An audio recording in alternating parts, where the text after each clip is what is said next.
Hey guys, how are you? So here we go for another episode of our series Uncut English.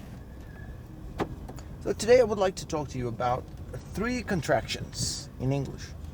And this time I can say almost for sure that this is more American than anything else. But I guess we could also say that they're used internationally as well because, English is an international language. Uh, People from other countries start using it, and then all of a sudden it becomes more international. Now, the three contractions that I would like to talk about are wanna, gonna, and gotta.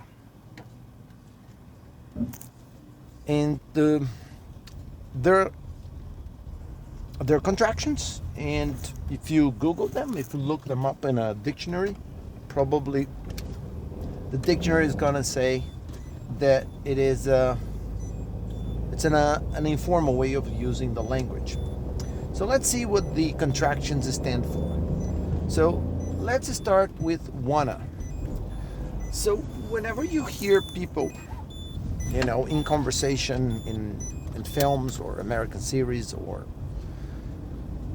using the language, whenever people using the language, if you hear wanna, you've got to know this, that it means the same thing as want to.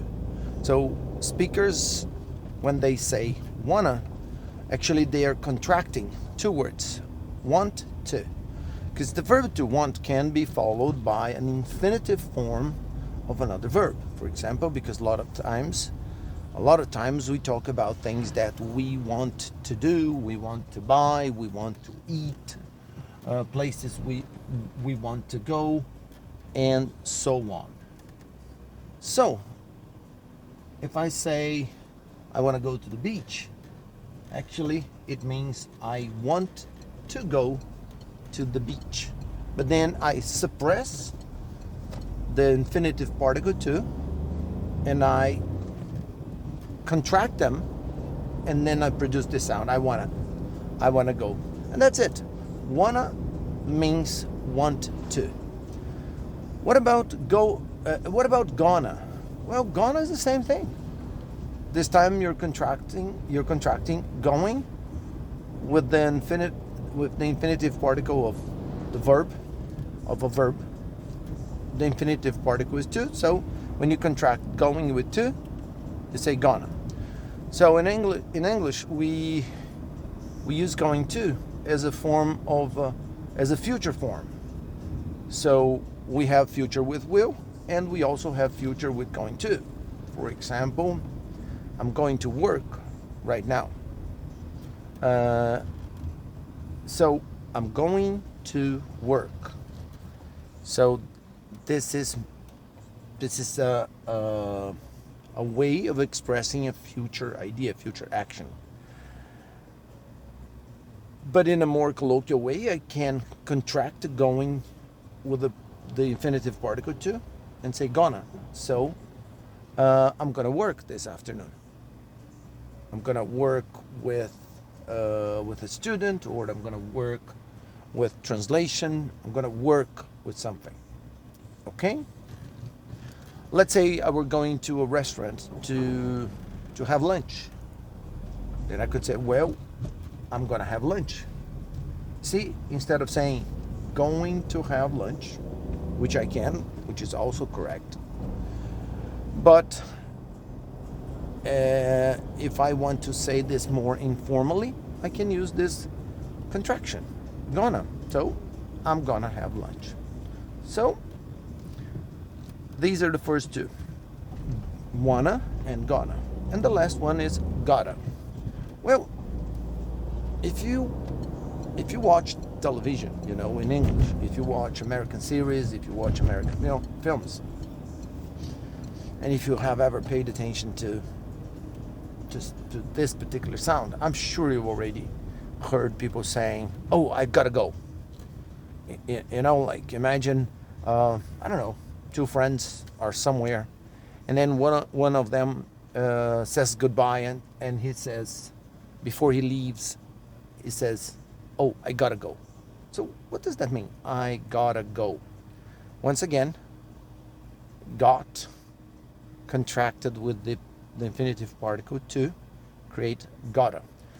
Because as I showed you, as I explained to you in one of our last videos, we have the verb have got in English. So we can use this verb to talk about things that we possess, but we also use this when we want to talk about something that we have to do. So I can say I have to do something, or I have got to do something, because the verbs have and have got are interchangeable. But with have got, you can do this. You can do the contraction. So you can say, I gotta go. So this gotta go is the contraction of got with to.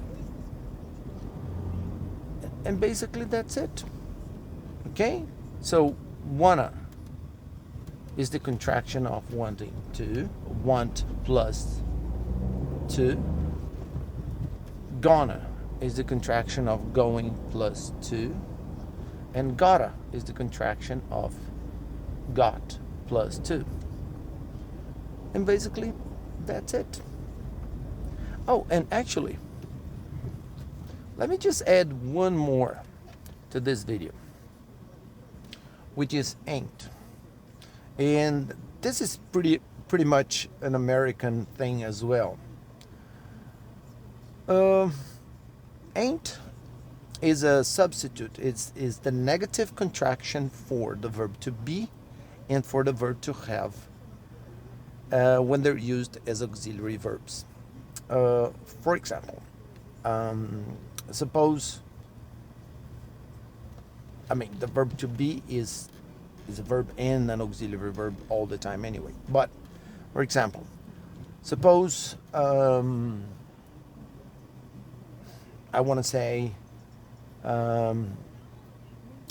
to my mom that I don't want to clean my room this afternoon. So I might say, Mom, I'm not cleaning my room. So I can say that with the verb to be, I'm not, but I can replace that for ain't and say I ain't cleaning my room. Same thing with the present continuous tense. For instance, I'm not going to the party, for example. I ain't going to the party. Or let's say I'm using one of the perfect tenses which uses the auxiliary have, the verb to have as an auxiliary. For example, I haven't seen your keys, for example. Suppose you're looking for your car keys and you think I know where they are, and I want to tell you that I haven't seen them. So I can replace haven't for ain't. I ain't seen them. This is very informal. It's normally used in a kind of a colloquial way, and it's not something that you would use in a more formal setting. I suppose that, for instance, if you were attending a rather formal meeting, I wouldn't advise you to use this kind of language, because in most films that I've seen, it seems that there is an element of it sounds a little bit rude, I think, sometimes when I hear people using, and sometimes I think to be politically correct, I think that sometimes it's too informal, and you should be careful, not to use something which can be too informal. But I think as learners of the language, I think it's very important that we know what it means. And that's why I decided to add this to the end of this video. So just to wrap it up, Ain't is the contraction for the verb to be or the verb to have. In the negative, only in present simple when we're contracting them, okay? So am not, are not, is not, or have not, or has not can be replaced by ain't. And basically that's it. Okay? I hope you ain't too tired, and I hope this was a good, useful tip to you. My name is Alfredo, and this is Uncut English. See you again in our next video. Bye for now.